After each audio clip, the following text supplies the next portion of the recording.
Pretend you're anybody in the world, business related, that's been long dead, and I'll ask you some questions.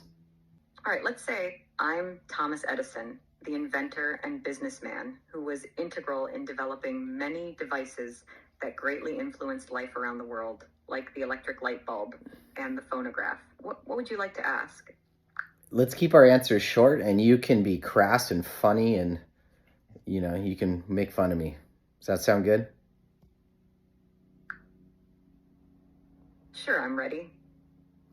Edison was known for his sharp wit, so this could be interesting. Fire away. All right, Edison. I want you to answer as if you're him. Did you steal the light bulb idea? There's rumors that you worked at like a patent office and you stole it. Am I remembering this right? Ha, you're mixing me up with that other guy, Albert Einstein, who worked in a patent office, not me. And steal the light bulb idea? Please, I didn't steal the idea. I improved upon existing technology like any good inventor. You think inventing is all about divine inspiration? It's 1% inspiration and 99% perspiration, my friend. Sure, there were others working on electric lights, but none of them could make it as practical or lasting as I did. I made it shine. All right, my mistake. Speaking of divine intervention, are you a religious man?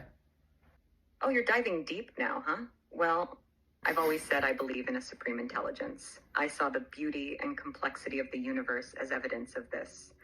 But church every Sunday, hymns and all that, not my style. I was more about the lab than the pew, always questioning, always experimenting. You could say my religion was innovation. So you believed more in your own superior intelligence than something bigger than yourself? Oh, cheeky, aren't you? I wouldn't say it was all about my own superior intelligence. I recognized there was something much bigger and more complex at play in the universe. My endless curiosity and drive to invent were my ways of unpacking the mysteries laid out by that supreme intelligence. Think of it this way. I respected the grand design by trying to understand it, piece by piece, not by claiming I had all the answers. So no, not just puffing my chest out over here. I was genuinely in awe of the world's complexities. Were you aware before your death that the light bulb would become synonymous with a great idea? Ah, the old light bulb moment idea, right? Honestly, I was too busy tinkering and inventing to muse about how my work would be symbolized in culture. But I'd say it's fitting, don't you?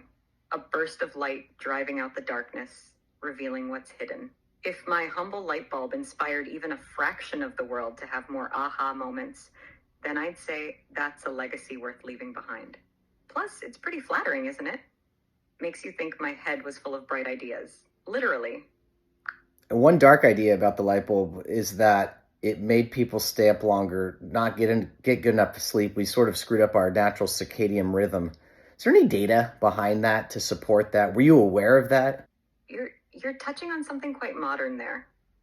Yes, there's data suggesting artificial light, including light bulbs, can affect our circadian rhythms, making it harder for some to get a good night's sleep. But back in my day, we were more focused on the marvel of banishing the darkness on command, not so much on the sleep schedules. Was I aware? Well, we knew light at night was a shift from the natural order, but the concept of circadian rhythms wasn't as developed. We were more excited about factories running longer and homes being safer at night. It's like with any invention, you solve one problem and sometimes end up with a new one you didn't anticipate. Progress always comes with its set of challenges, doesn't it? It sure does. Was it sort of like a superpower because now you had the light and you could work longer than anybody? Absolutely, it felt like wielding a bit of a superpower. Before the light bulb, nightfall was the ultimate signal to wind down.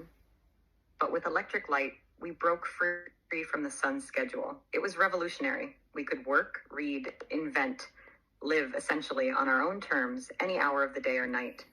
It was like unlocking a whole new realm of possibilities. Imagine the look on folks' faces, seeing their homes lit up after dark without a flicker of flame. Magic, almost. But like any power, it's all about how you use it. Did you have some dramatic, saying when you first turn on the light bulb, let there be light? Ha! Let there be light would have been quite the dramatic line, wouldn't it? But no, I didn't have a grand statement ready to go. It was more about the work, the process, the endless trials and errors, and less about the theatrics. The real drama was in the anticipation, the countless failures leading up to the success. When it finally worked, it was more a sigh of relief and a quiet acknowledgement of finally it works. The magic was in the glow of the bulb itself, not in any words I could have said. But imagine if I had said something epic, missed opportunity, right? Totally. Was it really like horsehair? And you had like 1,000 versions of that bulb before you got to it? You've got the spirit of it. I experimented with a lot of different materials for the filament. Not horsehair, though. I tried everything from cotton and linen to various metals. The breakthrough came with the carbonized cotton thread filament, which eventually led to using bamboo and other materials that could last longer. And yes, it was indeed a journey of over 1,000 experiments to get it right. Each failure taught me something new, bringing me closer to the solution. It was a testament to perseverance, proof that determination and hard work can literally light up the world. That's cute. How long did those 1,000 experiments take in terms of years? It wasn't as long as you might think. The intense period of experimentation leading to the successful incandescent light bulb spanned from 1878 to 1879.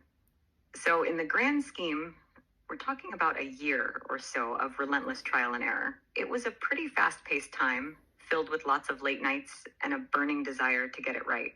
You could say it was enlightening. You're getting real clever here. It was only a year? We like tout you with like never failing, but it was a year that you had to do. I mean, I don't know if it's worthy of the praise it's gotten after your death. Oh, I see how it is, throwing a bit of shade along with the light, huh? It's not just about the time frame, though. It's about the intensity, the dedication, and the sheer amount of effort packed into that year. Not to mention all the groundwork laid before that and the innovations that followed. The light bulb became a symbol, not just because of the invention itself, but because of what it represented: perseverance, innovation, and the transformation of daily life. So while a year might seem short, the impact was monumental. Plus, remember, it wasn't just about creating a light bulb. It was about creating a whole electrical lighting system. But hey, if you're not impressed, maybe I should have thrown in a couple more years for good measure, eh? I mean, that would be cool. Let's talk about, did you become really rich? And can you keep your answers just a little shorter? Did you become really rich after you invented the light bulb?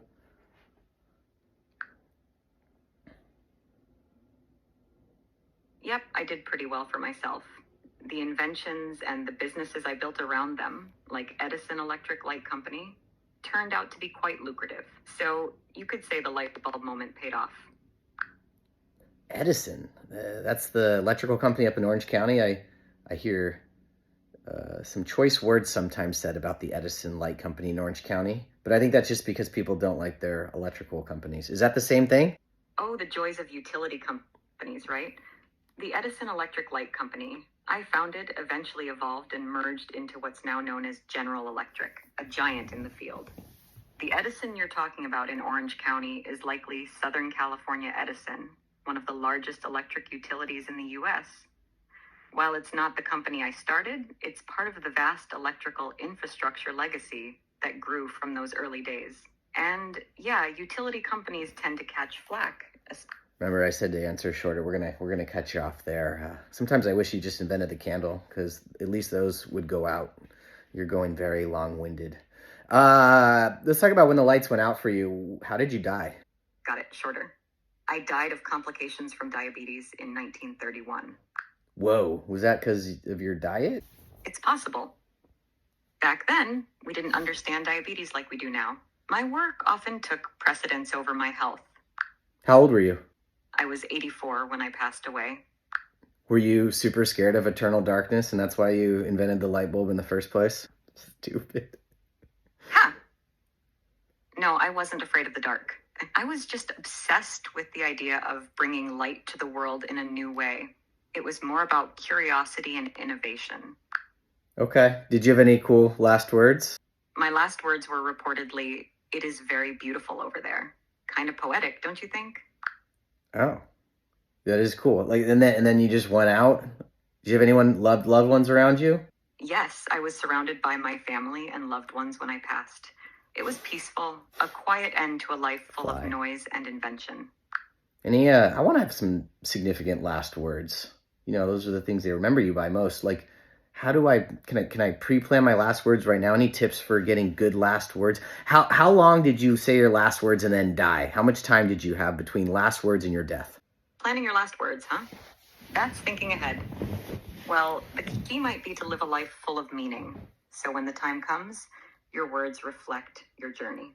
As for timing, it's hard to predict. In my case, my last words came at the end of a long illness, so there wasn't a precise between words and death moment. It was more about a final reflective thought shared with those near me. Just speak from the heart.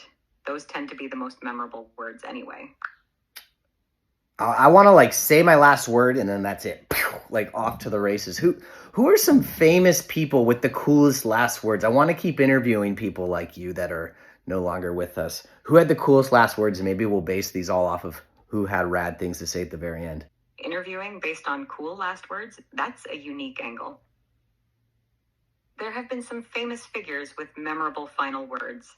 1. Oscar Wilde, the renowned playwright, supposedly quipped about his surroundings with, "Either this wallpaper goes or I do." 2. Marie Antoinette, before her execution, accidentally stepped on her executioner's foot and said, "Pardon me, sir, I meant not to do it." 3. Leonardo da Vinci was humble, stating, "I have offended God and mankind because my work did not reach the quality it should have." 4. Voltaire, when asked to renounce Satan, allegedly responded with, "Now is not the time to be making new enemies." These individuals expressed humor, humility, and grace. It seems the coolest last words are those that perfectly encapsulate the person's character or their approach to life and death. What do you think?